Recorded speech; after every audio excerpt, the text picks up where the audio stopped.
안녕하세요. 반갑습니다. 허브인제TV 한상욱입니다. 금요일같이 한번 살펴볼 종목은 셀트리온헬스케어이고요. 같이 한번 보도록 하겠습니다. 주주분들께 굉장히 고생들 많으셨다라는 말씀 드리면서 시작하도록 하고요. 오늘 셀트리온 그룹주 이제 합병 관련된 이슈 공시 나오는 날인데 제가 이 부분에 대해서 간략하게 설명을 좀 드릴 거고, 오늘은 좀 매크로 환경에 대해서 설명을 드리고자 합니다.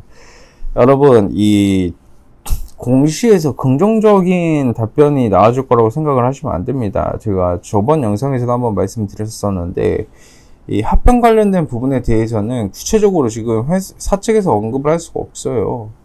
기본적으로. 왜냐하면 사측에서 언급을 해버리게 되면 이게 어떻게 파생이 될 수밖에 없냐면, 그럼 너희들이 여태까지 겪고 있었던 분식회계에 대한 키워드는 어떻게 좀 명확하게 설명이 될 것이냐부터 꼬리를 물기 시작을 해요. 근데 지금 합병 절차를 밟아가고 있는 사측 입장에서는 그러한 노이즈를 만들 이유와 근거가 전혀 없거든요. 이유와 근거가 전혀 없어요. 막상 딱 합병하겠다라고 결정을 내리면 그때부터 일사천리로 진행을 하면 되는 건데, 미리 자본을 만들고 미리 모든 걸 다 공개해가지고 트집을 잡히고 문제점을 야기시킬 이유와 근거가 전혀 없다라는 거예요.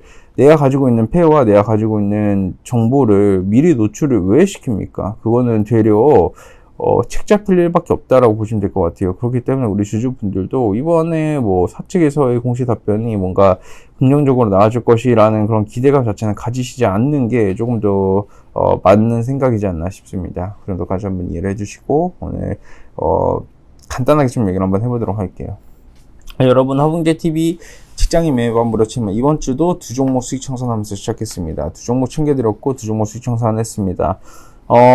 이번 주 안에 저희가 지금과 같은 구조로 5종목과 6종목 정도를 수익 청산을 시켜드릴 예정입니다. 아직까지 신청 안 해보셨다라고 하면 유튜브 댓글에 저희 카카오톡 채널 링크가 있어요. 링크 누르시고 무료 종목 신청 누르시고 그 다음 셀트리온 헬스케어 보고 왔습니다까지만 남겨주시면 될 것 같습니다. 자, 그러면 셀트리온 헬스케어 보도록 할게요.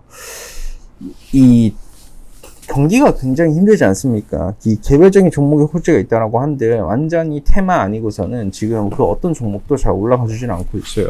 이 한한령 관련돼서도 이제 말씀드리자면 지금 굉장히 그냥 일시적인 반응일 뿐이에요. 화장품 관련 기업군들은 언제나 그랬듯이 우리의 뒤통수를 치는 테마였었어요. 섹터군이었었고 신뢰도 자체가 정말 많이 떨어진다라고 보시면 될 것 같아요. 근데 우리의 지금 셀트리온 헬스케어를 봤을 때 저는 어떤 생각이 드냐면, 차라리 지금 구간에서 이러고 있는 게 더 나을 수도 있겠다. 왜냐하면 중국은 지금 뒤에 공포라고 해가지고 디플레이션 초입이죠. 그러니까 결국 경기 침체에 대한 초입 구간이라고 보시면 될 것 같아요. 그러면 바이오 쪽 한국은 어떨까요? 한국은 벌써 장기 침체의 초입이에요.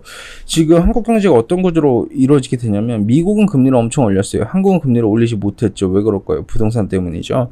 근데 그게 결국 금리를 올리는데 금리 차이가 계속 나고 있지 않습니까? 미국도 그렇고 한국도 그렇고 지금 경기 침체를 늦추고 경기 침체를 막은 거는 돈을 뿌려서예요. 한국이 돈을 안 뿌렸다고 생각하면 큰 오산입니다.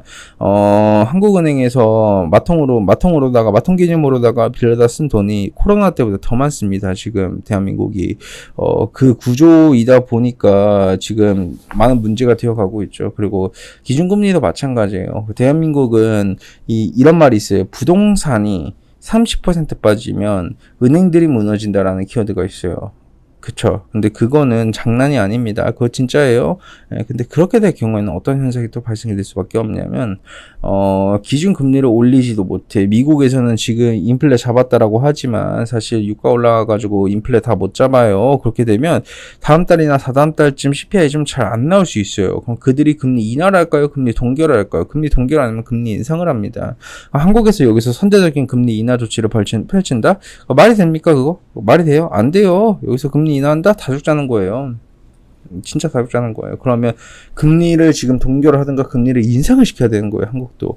근데 한국은 부채 비율이 너무 GDP 대비 부채 비율이 너무 높다 보니까 이게 쉽게 금리 인상을 못하고 계속해서 지금 뭐 은행 쪽 압박 넣고 막고 그러고 있는 상황이라고 보시면 될 것 같아요. 근데 이게 한국이 아니라 전 국가가 다 그러고 있어요. 전 세계가 다. 네. 그 와중에 한국은 부동산 비율이 높잖아요. 중국과 한국은 부동산 비율이 높아요. 경제 성장의 근간이 부동산으로 이루어졌기 때문에 이런 부동산 쪽에 거품이 꺼질 경우에는 그만큼의 경제 타격이 좀 크게 올 수 있다라는 부분이죠. 왜 빚내서 집 샀으니까. 요즘 보시면 20대 뭐 개인회생부터 시작을 해가지고 영끌 뭐 뉴스거리 엄청 많지 않습니까? 예. 근데 여기서 우리가 맥락을 제대로 잡아야 되는 건 뭐냐면 주식 시장만큼은 모든 걸 선반영한다라는 거예요.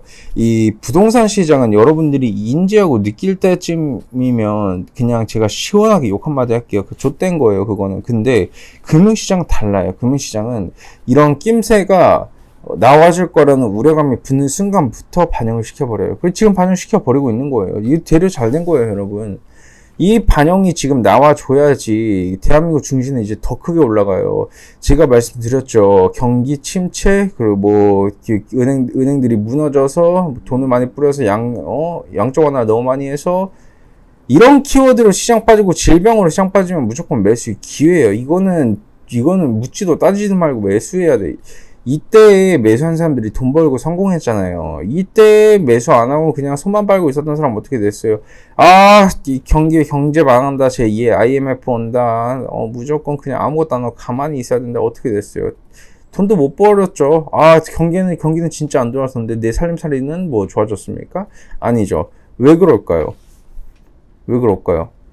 증시는 여러분, 이 증시의 구조가 왜 어떻게 이루어지는지에 대한 이해도가 필요해요. 증시는 구조적으로 올라가 줄 수밖에 없어요. 증시는 절대 내려올 수 없어요. 이 구조가. 네? 이 구조 자체가 내려올 수가 없는 구조예요. 그렇기 때문에 이렇게 빠지는 시장에서 선반영을 해줄 때는 우리가 매수의 기회라고 생각하고 분할 매수해야 돼요. 그게 진짜 기회예요. 이거를 잡을 수 있는 사람이 돈 버는 겁니다, 여러분.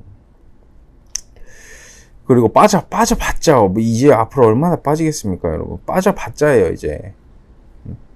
빠져봤자, 이 경기 침체에 대한 우려감이 반영이 됐었던 코스피 2200하고 코스닥 이 700포인트는요, 굉장히 유의미한 구간입니다. 이 구간을 섣부르게 이탈을 시킬 수가 없어요, 이들은.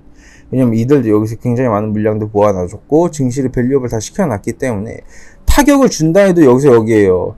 그리고 나서 또다시 올라가요. 또다시. 그러면 이때 분할 매수 해가지고 당장 내 계좌에 손실이 찍혀 있었던 사람도 반등 나와주는 구간에서 다 수익 볼 수 있어요. 근데 나는 그럼 저점을 잡아야지. 저점을 잡는 게 가능하겠습니까, 여러분? 이 증시 저점을? 불가능해요. 그건 현실적으로 추측은 할 수 있겠지만 대략적으로 알 수는 있겠지만 정확한 저점 잡기는 불가능하더라고요. 그렇기 때문에 좋은 기업을 분할 매수 해나가야 된다는 겁니다. 그러니까 여러분 지금 최근에 하락장에 겁먹지들 마세요. 왜냐하면 내가 때로는 투자를 하다 보면 겁먹는 구간도 무조건 오고요. 쉽지 않은 시장도 무조건 오는데 지금 시장은 냉정하게 말씀드려가지고 그렇게 어렵지가 않아요. 그렇게 어렵지가 않다라는 거예요. 왜? 기본적으로 이 경기 침체를 막기 위해서 더 많은 돈을 뿌리고 있어요. 더 많은 돈을 뿌리고 있는데 이게 문제가 되겠습니까? 중요한 거는 이제 금리를 조금 올려야지 어느 정도 타격을 줄일 수 있다라는 건데 그런 키워드는 조금 지켜봐야 되지 않을까 싶습니다. 이제 9월부터는 코로나 때 빌려줬던 돈을 이렇게 다시 돌려받는 그러한 시점에 들어가기 시작을 해요. 이제 거기서부터 한타임 대한민국 증시도 그리고 부동산 시장도 흔들려질 수 있는데 증시는 그에 대한 부분에 대한 선반영을 받아주고 있기 때문에 증시의 흔들림은 덜 할 거예요. 그러니까 그렇게 많이 안 빠질 거예요. 되려 이제 저점을 찍고 올라와 줄 거예요. 대신 부동산 시장은 흔들릴 수 있어요. 그런 부분만 꼭 명심하셨으면 좋겠습니다. 그렇습니다. 수고들 많으셨고요. 제가 서두에 말씀드린 것처럼 허bun지TV 이 직장인 매매반 새롭게 론칭을 했습니다. 꼭 한 번씩 받아보세요. 도움 많이 되실 거예요. 오늘도 두 종목 수익 청산했고요. 쉽지 않은 시장에서도 수익을 내는 건 너무 당연한 거지 않겠습니까? 밑에 보시면 댓글에 저희 카카오톡 채널 링크 있고요. 누르시고 무료 종목 신청 누르시고 그 다음 셀트리언 헬스케어 보고 왔습니다까지만 남겨주시면 될 것 같습니다. 수고들 많으셨고 제가 내일 또 인사드리도록 하겠습니다. 감사합니다.